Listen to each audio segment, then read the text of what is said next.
at some point, I met this girl. She was in high school at the time. She was called Ruth. And Ruth had great dreams. She wanted to be a nurse. She wanted to make a change for herself. She wanted to ensure her mother was well taken care of. And when she finished high school, she didn't have money to join university. She had gotten the grades, but she had no money at all. This is Cynthia Nyongesa, a storyteller and education advocate from Kenya. A few years ago, Cynthia met Ruth, a young Kenyan girl who wanted to be a nurse but could not afford the tuition fee. And Cynthia decided to do something about it. So I wrote her story and I used that story to look for funding. And looking for funding was extremely difficult because nursing is quite an expensive program. But despite the difficulty and expensive tuition, Cynthia and others helped Ruth to get into nursing school. Through loans, through the support of her mother, the support of her friends, and she actually managed to finish school. But I remember she asked me to go meet her mother, and when I went to meet her mother in Nairobi, her mother said, "Every day I pray for you, Cynthia. I always remember the girl who gave my daughter transport to go to school, and I never forget that." So by telling the story of Ruth, Cynthia helped her to fulfill her dreams of being a nurse. And Cynthia has done this for many other young people across Kenya. So how did this start? And importantly, how is Cynthia using storytelling to meet people at the point of their needs? Welcome to the Climb Podcast, where we tell extraordinary stories of the African youth.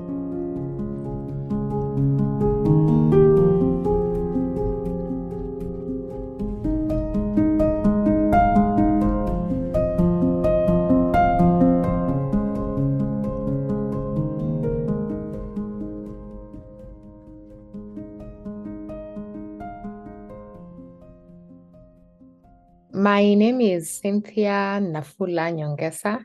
I am a 27-year-old Kenyan lawyer, soon to be advocate of the High Court of Kenya. I'm currently taking my Master of Laws degree at the University of Cape Town.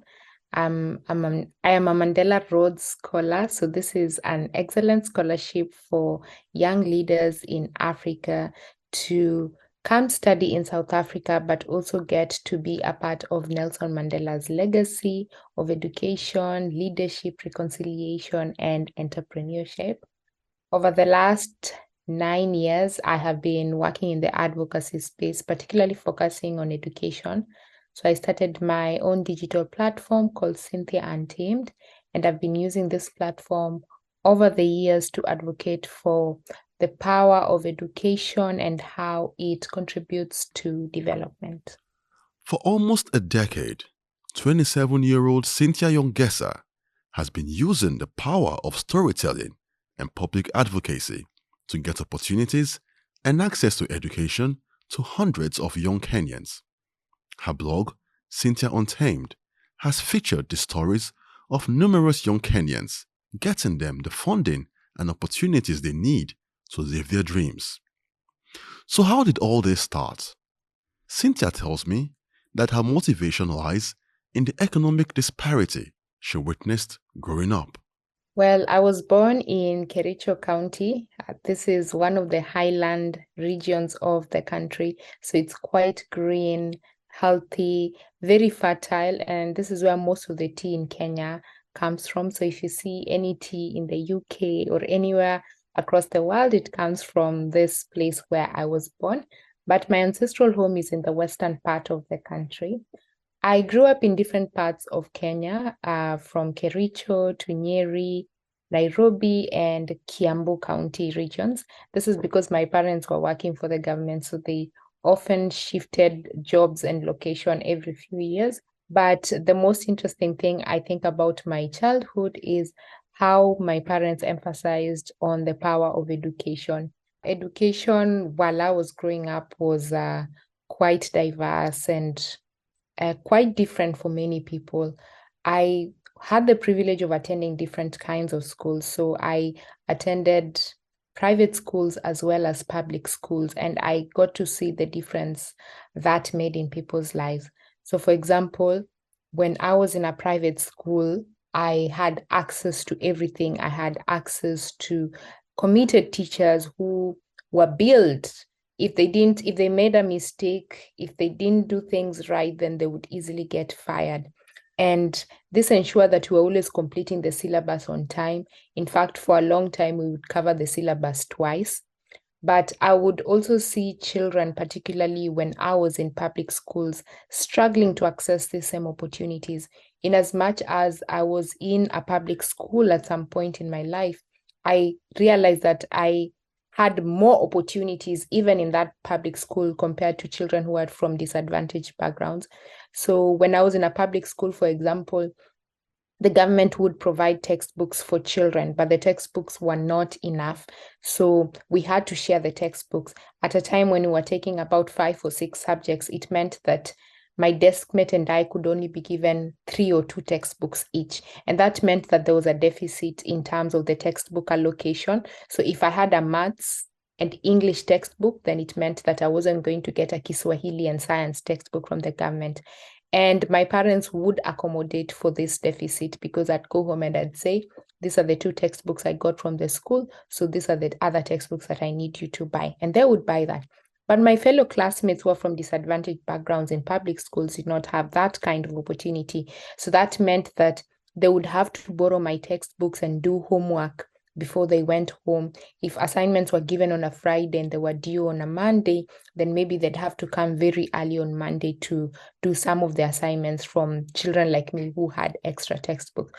So seeing that kind of disparity from a very young age was actually quite sad. It was quite sad. Growing up to witness this economic disparity in our society, and especially how it affected access to education for children, had a profound effect on Cynthia. An effect so profound, it influenced the next step she took in life. Well, having seen some of these challenges when I was much younger, I would say when I was much younger, I really did not put much thought into this. And now, as I look back, I realize that those experiences did shape me, because now when I went to high school, I joined a national girls' school in Kenya. It's one of the best schools in Kenya called Alliance Girls High School. And it was at that point where I was struggling with my academics that I had the turnaround moment, because I was having a conversation with the deputy principal of our school who was very passionate about girls' education. This is a teacher who had ensured that girls who were admitted to the school access to the school, because some of these girls were at risk of being married off. If nobody followed up on their education, then they would be married off, yet these were the brightest children in school. And as I was talking to her about my struggles in academics, she gave me this book called Life Journey, Seeking Destiny, Conversations with High Achieving Women in Kenya. And it's authored by Susan Wahungu Githuku. And as I read that book constantly, I would go to her office every week to go read that book. She challenged me one day and told me, one day you should go and look for some of the women in the book and try and emulate some of them. So the first step I made was to reach out to some of the women I had read in the book. I had not met them in person. I did not know any of them. I did not come from any of their families. So I just searched online and looked for their profiles. I got some of their contacts. Eventually, some of them did become my mentors at some point in life. And it was actually during this period when I was in my first year, I was just about 19 years old, that I was having a conversation with a youth fund ambassador from our local village. And he was describing to me the challenges that young people face. And it was at this point that I actually sat down and started reflecting and thinking back and wondering what I could do differently. So I reached out to one of my mentors and I told her this experience, and I was like, you really need to do something for my community because you're famous, you're well known. And she told me that when she had interviewed the late Professor Wangari Maathai, who's a Nobel Prize winner from Kenya, she had asked her, what will you do for your country? And Professor Wangari Maathai told her, don't ask me what I will do for my country. Ask yourself what you will do for your country. And so my mentor passed on the same challenge to me. And I decided to take it up. So at the age of 19, Cynthia took up the challenge of doing something about the problems she had witnessed in her community. She started speaking to organizations, volunteering with charities, and seeking opportunities that would enable her to help others. And finally, her big break emerged when she discovered and took part in the World Bank Kenya blog for development competition. I came across the World Bank Kenya blog for development competition. And basically, this was a challenge that was enabling young people to talk about development issues in Kenya. And the competition had been running in Kenya, Uganda, Rwanda, different parts of the continent. And now it has spread out to all the states in Africa. And so I participated in the competition in 2016. And that year, the question was, how will you create opportunities for young people in your country? And so for me, because I'd really benefited from mentorship, I wrote an essay on mentorship. I managed to get to one of the top 10 finalists who were interviewed. And I did not win the competition. And I remember I was very discouraged at that point in life because I did not understand how I had great ideas, but somehow these ideas had not been picked up quite positively. But then I realized, oh, wait, this shouldn't really be a moment of discouragement. I should actually see this as an opportunity to improve, to understand issues better, to read a bit more widely, to do a bit more research. And because of this competition, I actually managed to get access to World Bank Kenya. And so the competition turned out not to just be about winning, but it turned out to be an opportunity to network and have access to professional mentors. And so it was actually at this point when I was interacting with World Bank Kenya that the country director at the time, Dr. Tugae, and the communication officer called Kezia Muthembwa encouraged me to start a platform or an initiative of my own that could actually make a significant impact on young people. And so I started looking at the resources that I had at the time. I did not have a lot of money. I was just a university student. I did not have really big networks, but I could write, I could speak, and I was also a law student. That meant that I was also being equipped with research skills at the time. And it was also at this point that blogging was really picking up in Kenya. And so I decided to start a blog at the time called Cynthia Untamed, and now it has evolved into a video platform. And so I would look for young people who are doing amazing work in their communities, and I would tell their stories. And these were young people who are not famous. These were young people who nobody really knew, and I would tell their stories. And initially, the idea was just to tell their stories and for them to get visibility until it evolved into something else, because now it was not just about telling their stories, but by telling their stories, they started getting opportunities. So just as she has always envisioned, Cynthia was now in a position to help others live their dreams. With her blog, Cynthia Untamed, she was helping and getting life-changing opportunities to those who needed it. And the results of her work were numerous. One time, one of the ladies I interviewed and featured came back to me and told me, after you wrote my story, so many other media houses came to me and said they wanted to amplify my stories. So her work on education empowerment in urban informal settlements was later featured in local newspapers. And because of that, her organization kept picking up, and at some point she also won some funding with the MasterCard Foundation to run a library in urban informal settlements in Nairobi. One of them is in Kibera.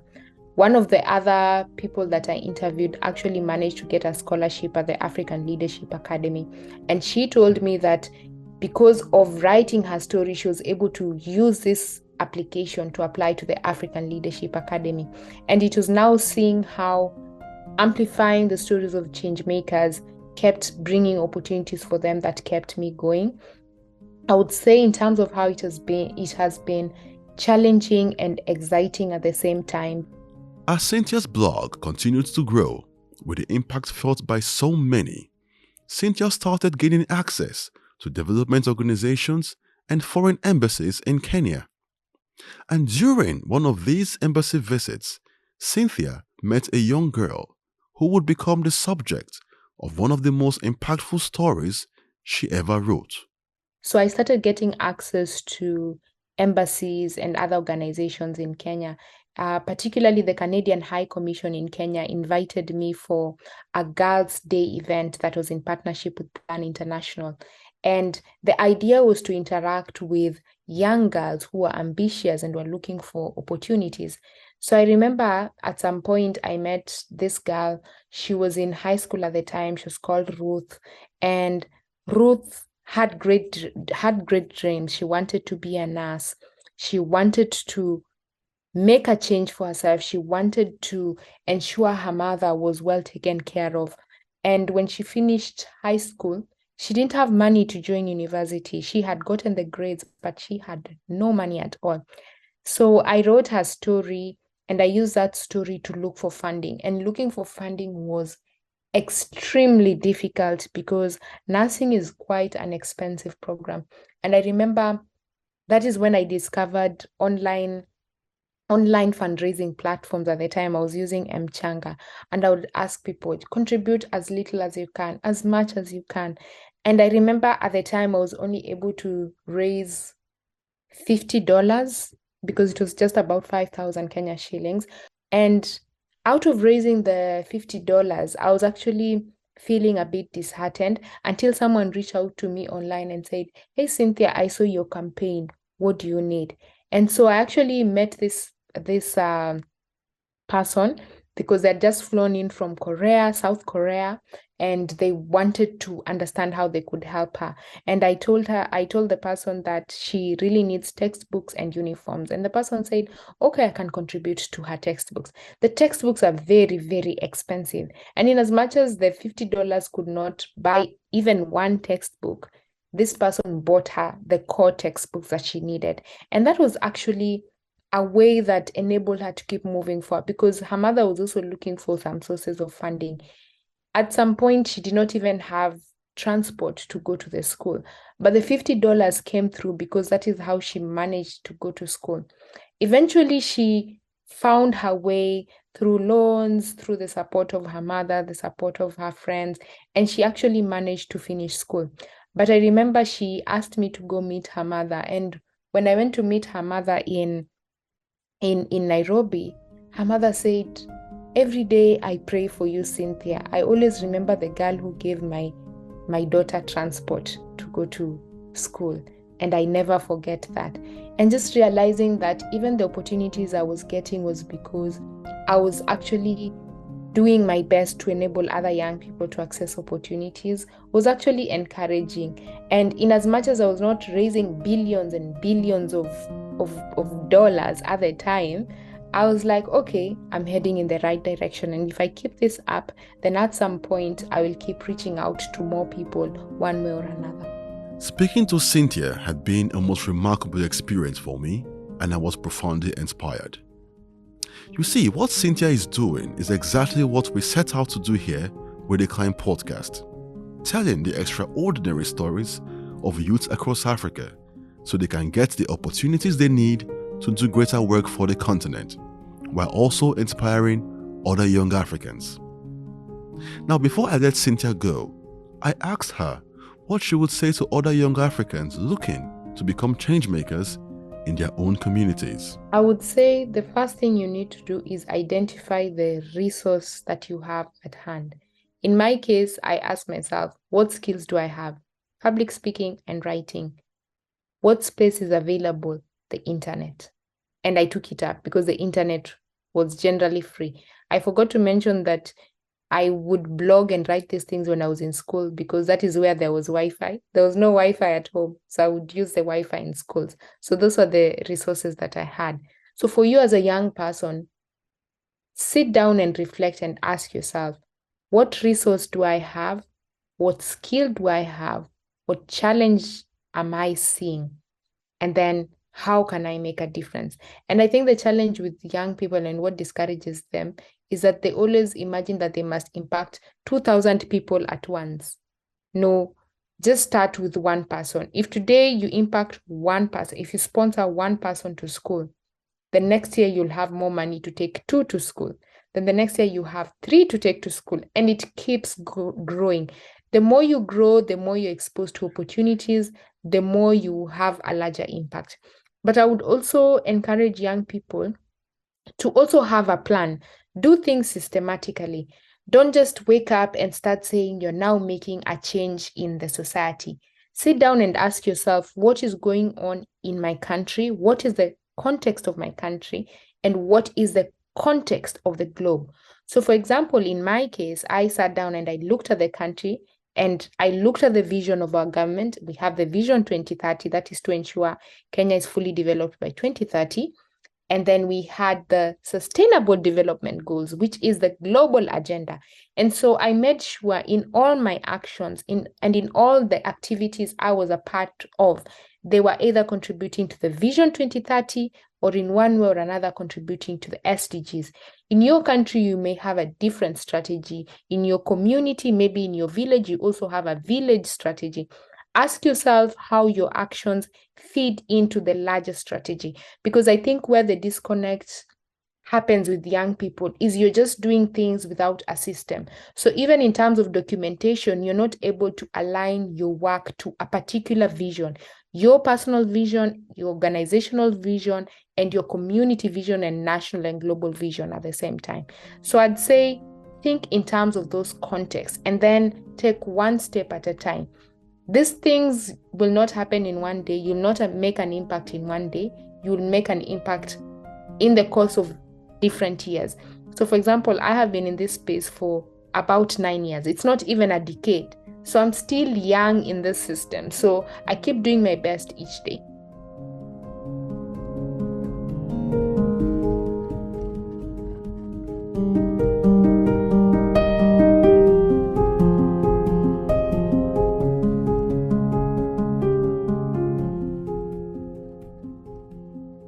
This episode of the Climb Podcast was hosted and edited by Jewel Atedou Bright. Special thanks to Cynthia Nyongesa for allowing us to tell her story. The Climb Podcast is a podcast collaboration between the Channels Media Group and the Firoz Lalji Institute for Africa at the London School of Economics and Political Science. Thank you for listening.